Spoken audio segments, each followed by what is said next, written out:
सरदार हरजोत सिंह बैंस।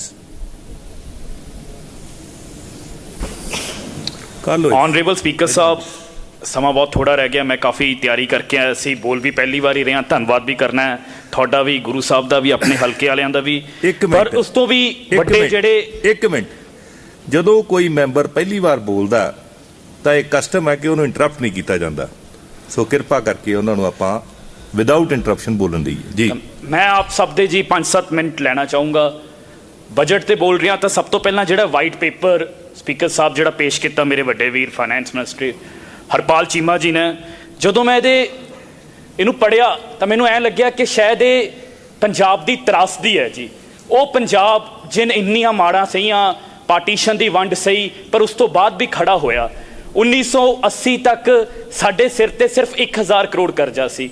2011-12 ਦੇ ਵਿੱਚ 83,000 ਕਰੋੜ ਕਰਜ਼ਾ ਸੀ। ਤੇ ਸਪੀਕਰ ਸਾਹਿਬ, ਮਾਨਯੋਗ ਸਪੀਕਰ ਸਾਹਿਬ, ਜੋ ਪੰਜਾਬ ਅਸੀਂ ਭੱਜ ਨਹੀਂ ਰਹੇ ਆਪਣੀ ਜ਼ਿੰਮੇਵਾਰੀ ਤੋਂ, ਬਿਲਕੁਲ ਨਹੀਂ ਭੱਜ ਰਹੇ, ਪਰ ਦੱਸ ਰਹੇ ਹਾਂ ਇਹ ਕਿੱਦਾਂ ਦਾ ਪੰਜਾਬ ਸਾਨੂੰ ਦਿੱਤਾ ਗਿਆ।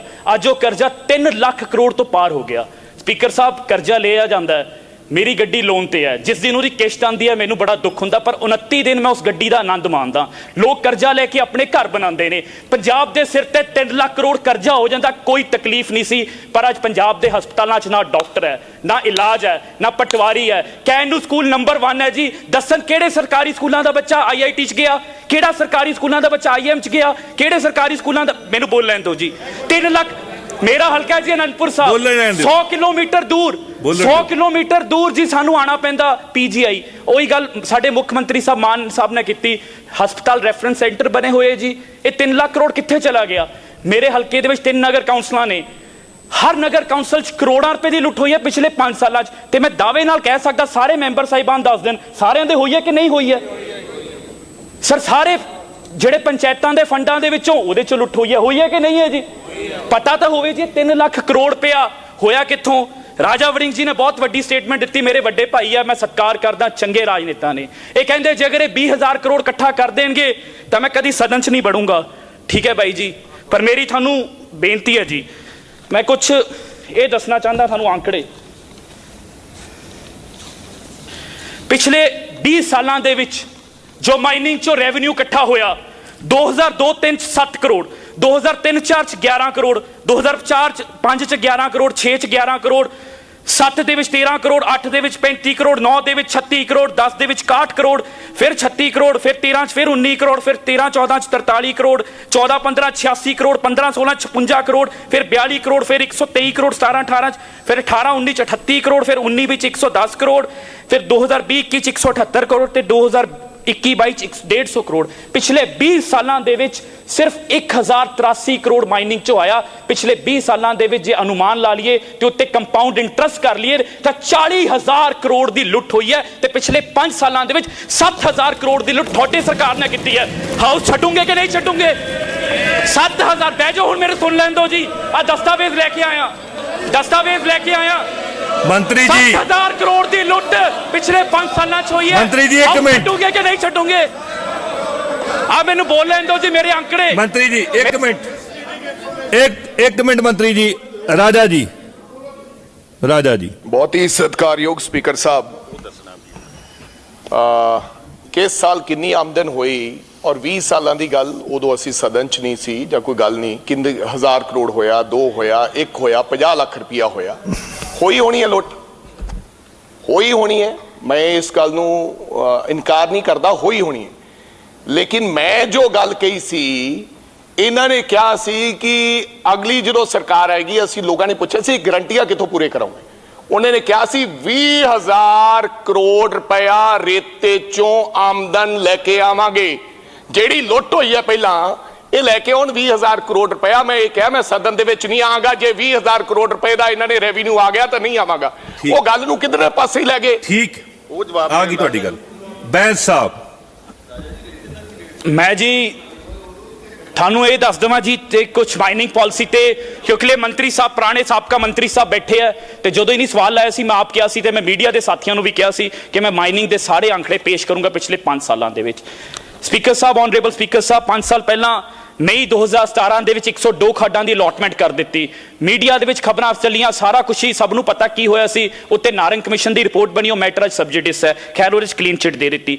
ਦੈਨ ਇਨ 2018 ਇੱਕ ਮਾਈਨਿੰਗ ਪਾਲਿਸੀ ਲੈ ਕੇ ਆਏ, ਜਿਸ ਦੇ ਵਿੱਚ ਪੰਜਾਬ ਨੂੰ 7 ਬਲਾਕਾਂ ਦੇ ਵਿੱਚ ਵੰਡ ਦਿੱਤਾ ਗਿਆ ਜੀ। ਉਸ ਮਾਈਨਿੰਗ ਪਾਲਿਸੀ ਦੀਆਂ 3 ਪ੍ਰਮੁੱਖ ਸ਼ਰਤਾਂ ਨੇ ਜੀ, ਕਿ ਜਿਹੜਾ ਠੇਕੇਦਾਰ ਹੋਊਗਾ, ਜਿਹੜਾ ਕੰਸੈਸ਼ਨਰ ਹੋਊਗਾ, ਉਹ 25% 1 ਸਾਲ ਦਾ ਪੈਸਾ ਪਹਿਲਾਂ ਜਮ੍ਹਾਂ ਕਰਾਊਗਾ, 25% ਜਿਹੜਾ ਹੈ ਬਤੌਰ ਬੈਂਕ ਗਰੰਟੀ ਰੱਖੂਗਾ, ਤੇ ਜਿਹੜਾ ਅਗਲਾ ਕੁਆਟਰ ਹੈ ਉਹਦਾ ਜਦੋਂ ਕੁਆਟਰ ਸ਼ੁਰੂ ਹੋਣ ਤੋਂ ਪਹਿਲਾਂ 15 ਦਿਨ ਪਹਿਲਾਂ ਉਹਦੀ ਪੇਮੈਂਟ ਦਊਗਾ ਜੀ। ਇਹ ਮੈਨੂੰ ਦੱਸ ਦੇਣ ਕਿ ਫਿਰ ਏਰੀਅਰਸ ਕਿੱਦਾਂ ਆ ਗਏ ਪੰਜਾਬ ਦੇ ਉੱਤੇ। 625 ਕਰੋੜ ਰੁਪਇਆ ਆਉਣਾ ਸੀਗਾ 3 ਸਾਲਾਂ ਦੇ ਵਿੱਚ, 425 ਕਰੋੜ ਕਿਉਂ ਆਇਆ? ਸਪੀਕਰ ਸਾਹਿਬ, ਬੈਂਕ ਗਰੰਟੀਆਂ ਜਦੋਂ ਉਹਨਾਂ ਦਾ ਬਕਾਇਆ ਖੜਾ ਹੋ ਗਿਆ, ਬੈਂਕ ਗਰੰਟੀਆਂ ਕਿਉਂ ਨਹੀਂ ਸੀਜ਼ ਕੀਤੀਆਂ ਗਈਆਂ? ਸਾਡੀ ਸਰਕਾਰ ਹੈ। 25 ਕਰੋੜ ਰੁਪਏ ਦੀਆਂ ਆਂਦੇ ਸਰ ਬੈਂਕ ਗਰੰਟੀਆਂ ਸੀਜ਼ ਕੀਤੀਆਂ ਗਈਆਂ, ਬੈਂਕ ਗਰੰਟੀਆਂ ਸੀਜ਼ ਕੀਤੀਆਂ ਗਈਆਂ। ਇਸ ਤੋਂ ਇਲਾਵਾ ਇਹ ਕਹਿੰਦੇ ਜੀ ਪੁਰਾਣਾ ਬਕਾਇਆ ਆ ਗਿਆ। ਪੁਰਾਣਾ ਬਕਾਇਆ ਜੀ ਅਸੀਂ ਡੰਡੇ ਨਾਲ ਲਿਆ, ਅਸੀਂ ਉਹਨਾਂ ਦੇ ਕੰਟਰੈਕਟਸ ਟਰਮੀਨੇਟ ਕਰ ਦਿੱਤੇ। ਜਦੋਂ ਕੰਟਰੈਕਟ ਟਰਮੀਨੇਟ ਕਰਕੇ ਉਹਨਾਂ ਤੋਂ ਪੈਸਾ ਲਿਆ, ਇਹਨਾਂ ਦੀ ਬਣਾਈ ਮਾਈਨਿੰਗ ਪਾਲਿਸੀ ਹੈ ਬਿਨਾਂ DSR ਤੋਂ, ਜਿਹੜੀ ਇਸ ਪਾਲਿਸੀ ਦੇ ਵਿੱਚ 202 ਖੱਡਾਂ ਦੀ ਨਿਲਾਮੀ ਕੀਤੀ ਗਈ, ਪਰ ਅੱਜ ਸਿਰਫ 43 ਚੱਲਦੀਆਂ ਪਈਆਂ, ਕਿਉਂਕਿ ਜਦੋਂ ਪਾਲਿਸੀ ਬਣਾਈ ਗਈ ਕੋਈ DSR ਹੀ ਨਹੀਂ ਕੀਤਾ ਗਿਆ, ਸਿਰਫ ਪੰਜਾਬ ਨੂੰ ਲੁੱਟਣ ਦੇ ਲਈ। ਪਹਿਲਾਂ ਹੀ ਸੌਦਾ ਹੋ ਚੁੱਕਿਆ ਸੀਗਾ, ਪੰਜਾਬ ਨੂੰ ਲੁੱਟਣ ਦੇ ਲਈ ਛੱਡ ਦਿੱਤਾ। ਉਸ ਤੋਂ ਬਾਅਦ ਜੀ ਉਹ 43 ਚੱਲਦੇ ਪਏ ਨੇ। ਮੈਂ ਬੋਲ ਸਕਦਾ ਸਪੀਕਰ ਸਾਹਿਬ? Yes sir, yes. ਤੁਹਾਡਾ ਹਾਂ ਮੰਤਰੀ ਜੀ, ਸਪੀਕਰ ਸਾਹਿਬ, ਸਾਬਕਾ ਮੰਤਰੀ ਜੀ। ਪਹਿਲੀ ਗੱਲ ਤੇ ਇਹ ਆ ਵੀ ਉਦੋਂ ਇਹਨਾਂ ਨੂੰ ਡਿਟੇਲ 'ਚ ਮੈਂ ਪੁੱਛਿਆ ਸੀ 20,000 ਦੀ ਇਨਕਮ, ਉਹ ਤੇ ਇਹਨਾਂ ਜਵਾਬ ਨਹੀਂ ਦਿੱਤਾ। ਇਹ ਪੁਰਾਣੀਆਂ ਸੁਣਾਈ ਜਾਂਦੇ ਆ। ਇਹ ਪਹਿਲੋਂ ਇਨਕਮ ਤੇ ਵਧਾਉਣ, ਫੇਰ ਕਿਸੇ ਨੂੰ ਗਲਤ ਕਹਿਣ। ਅਜੇ ਤੇ ਇਹਨਾਂ ਕੋਲ 30 ਕਰੋੜ ਮਹਾ ਆਇਆ 3 ਮਹੀਨਿਆਂ 'ਚ, ਤੇ ਰੌਲਾ ਅੱਜ ਹੀ ਪਾਈ ਜਾਂਦੇ ਆ। ਚਲੋ ਐਵੇਂ ਠੀਕ ਹੈ ਜੀ, ਠੀਕ ਹੈ। ਉਹ ਤੁਸੀਂ ਦੇਖੋ, ਉਹਨਾਂ ਨੂੰ ਜਵਾਬ ਲੈ ਲੈਣ ਦਿਓ, ਜਵਾਬ ਲੈ ਲੈਣ ਆਨਰੇਬਲ ਦਿਓ। ਸਪੀਕਰ ਸਾਹਿਬ ਇੱਕ ਸੈਕਿੰਡ।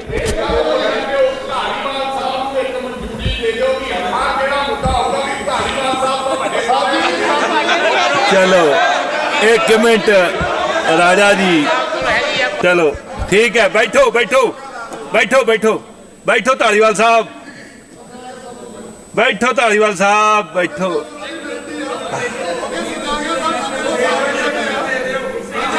ਦਿਓ ਧਾਲੀਵਾਲ ਸਾਹਿਬ, ਇਹ ਦੱਸੇ ਰਾਜ ਸਾਹਿਬ ਦੇ ਵਿੱਚ ਕਿੰਨੀਆਂ ਖੱਡਾਂ ਜੇ ਨਹੀਂ ਤੇ ਆਪਣੇ ਮੈਂਬਰ ਭੇਜੇ ਸਪੀਕਰ ਸਾਹਿਬ, ਮੈਂ ਰਾਜ ਸਾਹਿਬ 'ਚ ਖੱਡਾਂ ਪੁੱਟੀਆਂ ਦਿਖਾ ਦਿੰਦਾ। ਇਹ ਮੇਰੇ ਨਾਲ ਚੱਲੋ, ਕੌਣ ਪੁੱਟ ਕੇ ਲੈ ਗਿਆ? ਬੈਠੋ। ਕੋਈ ਉੱਥੇ ਲੀਗਲ ਖੱਡ ਆ ਗਈ ਸੀ, ਉੱਥੇ ਦੱਸੋ ਸਰਕਾਰੀਆ ਬੈਠੋ। ਸਰਕਾਰੀਆ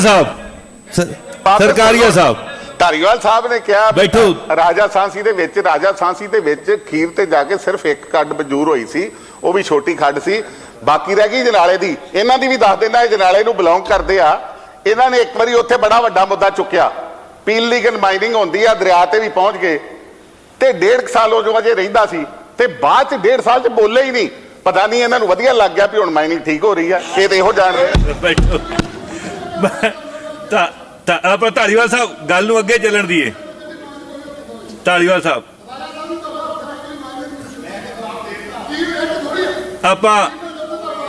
ਆਪਾਂ ਧਾਲੀਵਾਲ ਸਾਹਿਬ ਇਹਨੂੰ ਦਵੱਲੀ ਨਹੀਂ ਕਰਦੀ ਬਹਿਸ ਨੂੰ, ਚੇਅਰ ਨੂੰ ਐਡਰੈਸ ਕਰੋ।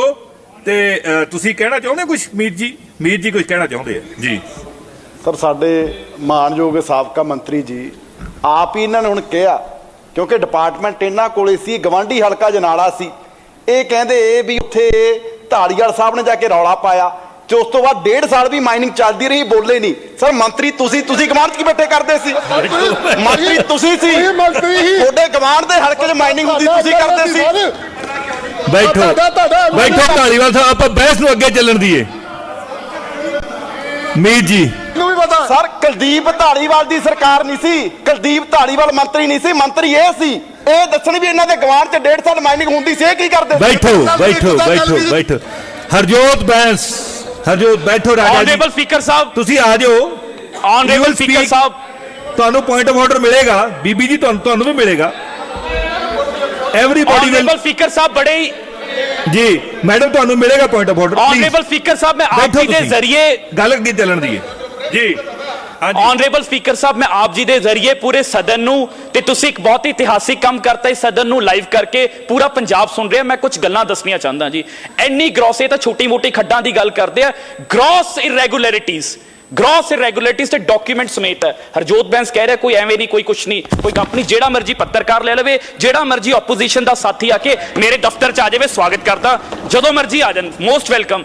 ਸਰ 16/12/2020 ਨੂੰ ਜਿਹੜੇ ਪਹਿਲਾਂ ਐਗਰੀਮੈਂਟ ਹੋ ਗਏ ਉਹਨਾਂ ਦੇ ਵਿੱਚ ਸਰ ਬਾਰ-ਬਾਰ ਅਮੈਂਡਮੈਂਟ ਕਰਕੇ ਸਰ ਪੰਜਾਬ ਲੈਂਡ ਪ੍ਰਜ਼ਰਵੇਸ਼ਨ ਐਕਟ ਤੇ ਫੋਰੈਸਟ ਕੰਜ਼ਰਵੇਸ਼ਨ ਐਕਟ ਦੀ ਪ੍ਰੋਟੈਕਟਡ ਲੈਂਡਸ ਜਿਨ੍ਹਾਂ ਨੂੰ ਆਪਾਂ ਆਮ ਭਾਸ਼ਾ 'ਚ ਕਹਿੰਦੇ ਦਫਾ ਵਾਲੀ ਜ਼ਮੀਨਾਂ ਸਰ ਉਹ ਪਾ ਕੇ ਮਾਈਨਿੰਗ ਨੂੰ ਦੇ ਦਿੱਤੀ ਗਈ ਤੇ ਫੋਰੈਸਟ ਡਿਪਾਰਟਮੈਂਟ ਦੇ ਨਾਲ ਕੋਈ ਸਲਾਹ ਕੋਈ ਅਪਰੂਵਲ ਵੀ ਨਹੀਂ ਕੀਤੀ ਗਈ। ਇਹ ਬਹੁਤੀਆਂ ਖੱਡਾਂ ਮੇਰੇ ਹਲਕੇ 'ਚ ਹੈ, ਚੰਦਪੁਰ ਬੇਲਾ 10 ਗਰਾਈ ਸੂਰੇਵਾਲ ਜਿੰਦਾਪੁਰ ਮਾਲੇਵਾਲ। ਸਰ ਇਹ ਕਿਵੇਂ ਹੋ ਸਕਦਾ? ਯਾਨੀ ਅੱਜ ਤੱਕ ਕਦੀ ਸਾਰਾ ਕੁਝ these irregularities, this all corruption is on paper, on document। ਉਸ ਤੋਂ ਇਲਾਵਾ ਸਰ ਇਹਦੇ ਤੇ ਹੁਣ ਪੁੱਛਣਗੇ ਅਸੀਂ ਕੀ ਕੀਤਾ। Sir 18 officers I have suspended and I have written to the vigilance bureau ਕਿ time bound inquiry sir, time bound inquiry sir. Not only this, ਇੱਕ ਹੋਰ ਸਰ ਬਹੁਤ ਵੱਡਾ ਇੱਕ ਬਲਾਕ ਹੈ ਜੀ, block number Mohali Patiala Fatehgarh Sahib. Sir ਇਹਨਾਂ ਨੇ ਜਿਹੜੀ ਸਕੀਮ ਜਿਹੜੀ ਪਾਲਿਸੀ ਬਣਾਈ ਸੀ ਉਹਦੇ ਵਿੱਚ ਕਿਹਾ ਸੀ ਕਿ ਇਹ ਸਾਡੀਆਂ ਸਾਈਟਾਂ ਨੇ ਤੇ ਜਿਹੜਾ ਵੀ ਬੰਦਾ ਇਹ ਖੱਡਾਂ ਲੈਣਾ ਚਾਹੁੰਦਾ ਉਹ ਜਾ ਕੇ ਪਹਿਲਾਂ ਦੇਖ ਲਵੇ, ਉਹਦੀ ਜ਼ਿੰਮੇਵਾਰੀ ਹੋਊਗੀ। ਕੱਲ ਨੂੰ ਉੱਥੋਂ ਮਟੀਰੀਅਲ ਨਿਕਲਦਾ ਨਹੀਂ ਨਿਕਲਦਾ ਪੰਜਾਬ ਸਰਕਾਰ ਦੀ ਕੋਈ ਰਿਸਪੌਂਸਿਬਿਲਿਟੀ ਨਹੀਂ।